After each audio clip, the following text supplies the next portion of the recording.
think about the array of global climate, of global threats, think about this.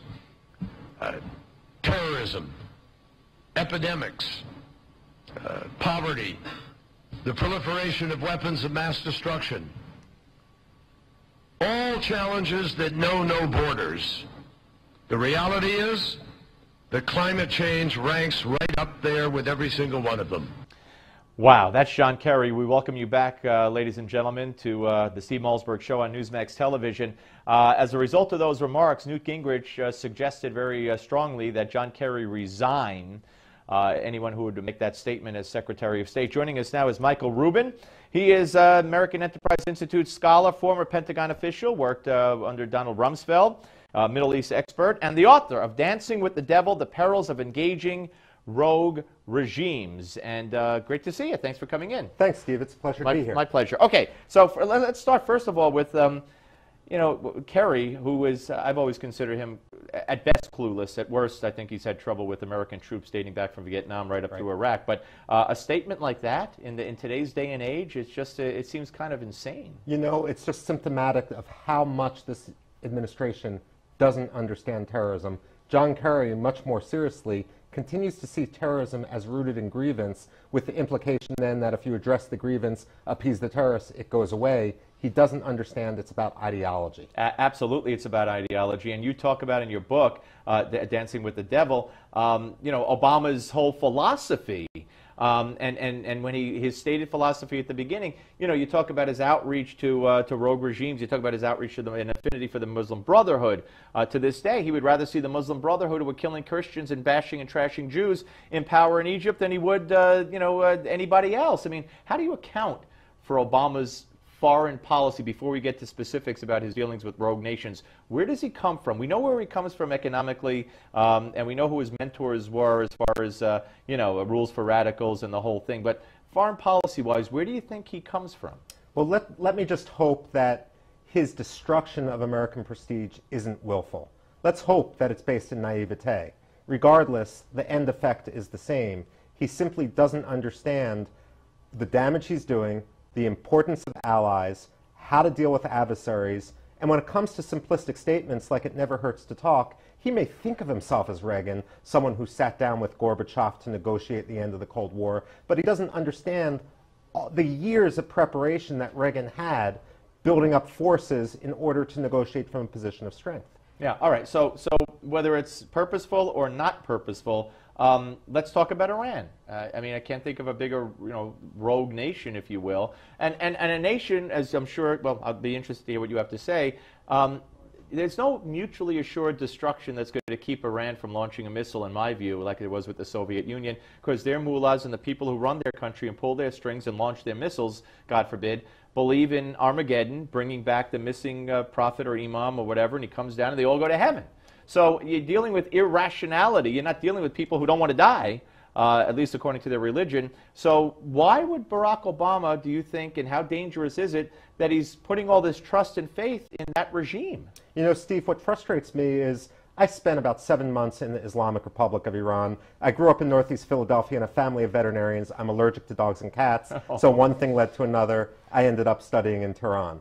Long story short. Wait, you mean you had dogs and cats in your home and you had to leave and go to Tehran? That's the only place you could find? More or less. Without dogs and cats? My parents offered to let me move out. At any rate, yes. The point of this is the Iranians don't try to hide their strategy. They often quip that the Iranians play chess while the Americans play checkers. Who would have ever thought we'd have a president that's playing solitaire in the White House? The most frustrating thing, however, is when you actually read the Farsi, when you read the speeches inside Iran, they make no secret of their strategy. So we're not only losing this game of negotiations, but we're doing it when we have the Iranian playbook at our disposal. And you know, it's not only with regard to the U.S. do they talk about what they want to do. They do it with Israel as well. But, you know, to be fair, you point out in your book that it's not only Barack Obama, although I can't help but think the motivations are different and the philosophy is different. I think when George Bush reached out to North Korea, when Bill Clinton did it with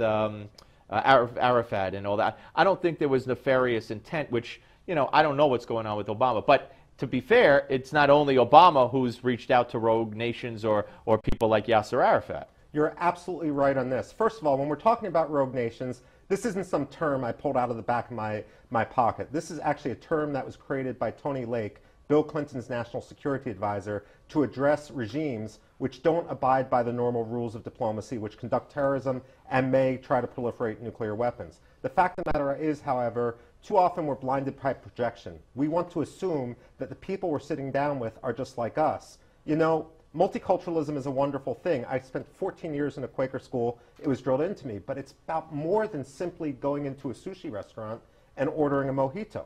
Fundamentally, we need to recognize that different people think in different ways, and we don't understand that when we sit down with the Iranians or the North Koreans, oftentimes they have a different motivation. They want to run down the clock. They want to humiliate us. They want to embarrass us. We got to take that into consideration. Yeah, no, you know, I was just watching Pearl Harbor with my son the other day. It was on. Yeah. I was lucky enough back when it came out in the early 2000s. I went there and I watched on the John C. Stennis, the premiere of the movie, On the Deck. They flew me to Hawaii along with a bunch of other media people, but that's not the point.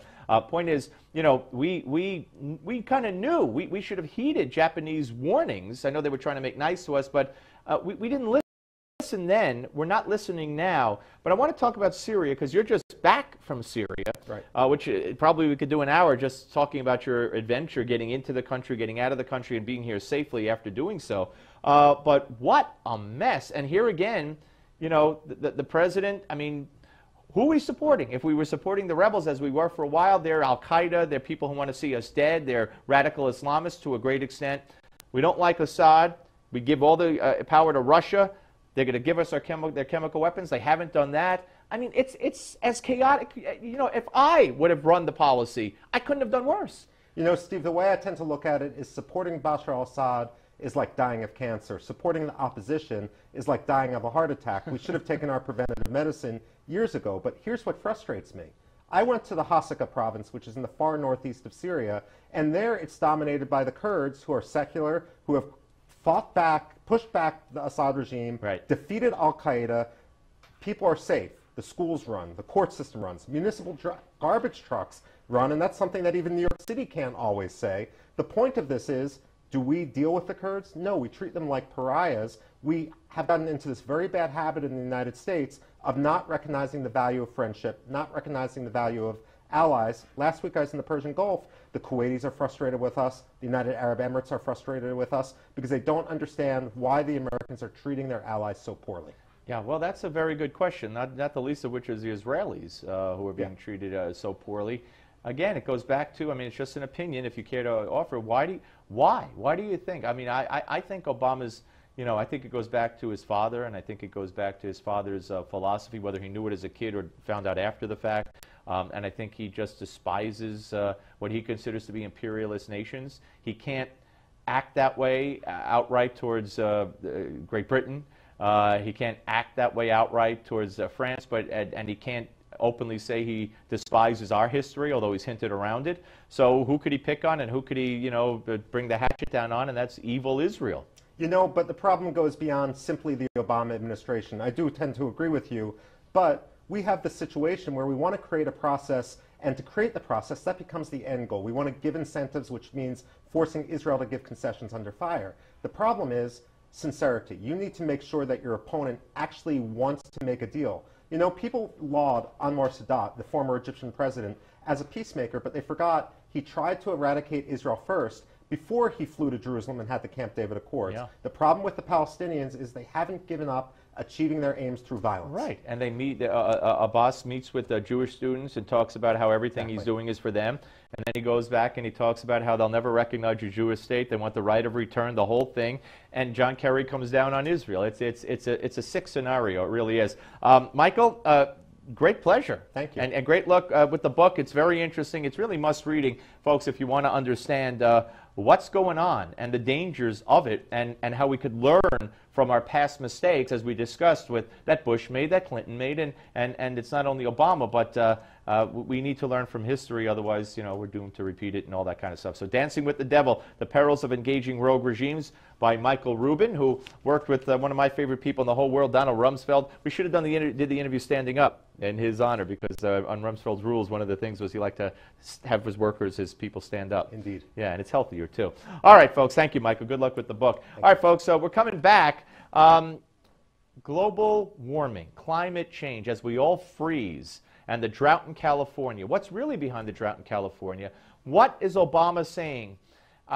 You know, John Kerry, Newt Gingrich called for the resignation of John Kerry based on his remarks about global warming. Barack Obama's out of control with it. The whole left is out of control with it. We'll come back and let you hear some sound bites on that and much, much more. This is the Steve Malzberg Show. Don't go away on Newsmax Television. The Steve